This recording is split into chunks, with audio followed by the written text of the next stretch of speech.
So your fuel gauge isn't working correctly. What does that mean? What could go wrong? Well, it doesn't impact your vehicle operating. You'll be just fine. But when your fuel level gets low, then you could possibly run out of gas when you least expect it. Now, driving with low levels of fuel could cause some long-term problems, such as clogging the fuel pump, overheated engine, and premature wear of several engine parts. Now, a vehicle's gauge system comprises of three basic parts. You've got the gauge, circuit, and sender. A fault in these parts will cause gauge failure or make it give incorrect readings. The four ways of how a fuel gauge could fail are the following. Number one, sending unit failure. This is the most common reason for a fuel gauge to not work.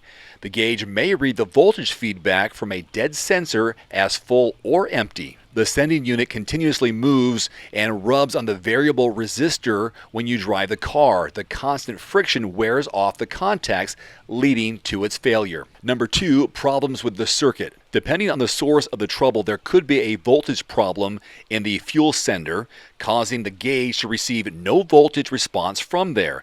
Interruption in the ground for either the gauge or the fuel sender might cause the issue as well.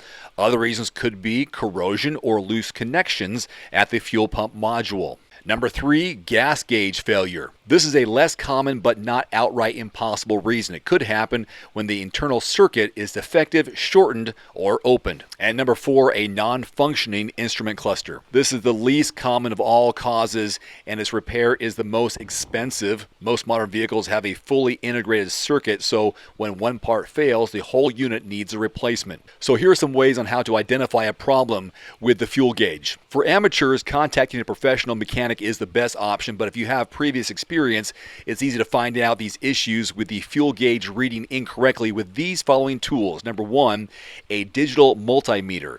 Number two, an electrical wiring diagram. And number three, basic hand tools. So carry out the following test to identify the problem source of your fuel gauge not reading correctly. You could do an instrument cluster self-test.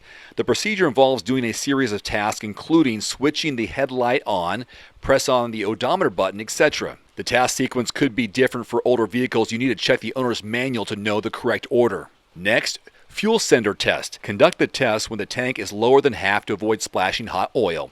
Use the multimeter to check for voltage on the pins. And finally, gas gauge test. This inspection involves another voltage testing, and the reading has to be exactly the same as the fuel sender test. So that's the lowdown on why your fuel gauge is not reading correctly. If you have further suggestions or want to make some corrections or additions, please leave them in the comment section below. Until next time, I'm Dave Erickson with Everyman Driver. Thanks for watching. See you next time. Adios. One more thing before you go, I've added links to some of the best-selling automotive accessories on Amazon right now, along with links to some of my product reviews. You'll find it in the description below this video.